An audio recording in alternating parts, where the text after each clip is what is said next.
dragon being slayed and the snakes that remain. From the perspective of there's always the what if aspect. The what aspect, I'm sorry? The what if aspect. Okay. The Soviets, Russians, whatever, departed Afghanistan. However, they had infrastructure there and new aspects that could have been interesting and tapped on. Was that possible from any perspective of people that were there that the U.S. could have somehow relied on to get intel prior to 9/11? That's a great question. I don't remember anybody ever raising that, ever. The relationship with the Russian security service, I don't want to get too much into detail, was, and I assume still is, obviously with Russian intervention in American elections, tenuous. Even after 9/11, there was a lot of talk about we face common threats, etc. I don't think the Russians were a great partner even after 9/11. So the prospect that they would be extremely helpful at a tactical level, which is really what the CIA needed, I don't remember. It's a great question, and I'm going to have to now secretly ask my friends. I don't remember that coming up at all. Man, you started strong. Thank you. I never thought about that. If everybody else could do that, that'd be great. Yes, please, go ahead. Oh, I'm sorry. Well, Thanks so much for your fascinating story. As somebody who grew up, I was in first grade in 2001. It's really something to hear from somebody who was there, at the time, fully formed member of the intelligence community, making hard decisions and about just the tragedy that occurred on that day.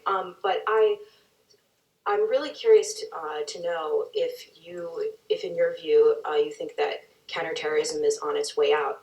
I know that, these days, the discussion is really, and I think rightfully focusing on great power competition and also domestic instances of what could be called terrorism, the proliferation of right-wing extremists in the U.S. And, is this sort of counterterrorism, is counterterrorism really on its way out?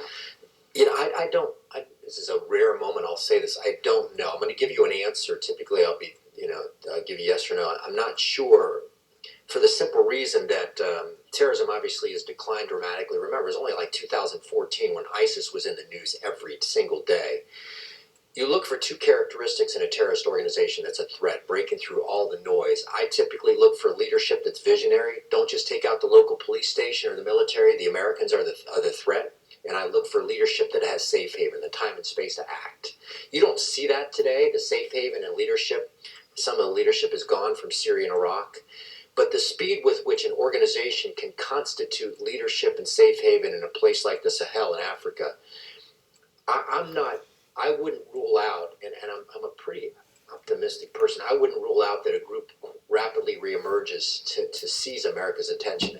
Another thing I'd say, I agree with you, by the way, on the shift in focus to the more traditional post-1947. What about Iran? What about North Korea? What about Russia? What about China and the South China Sea?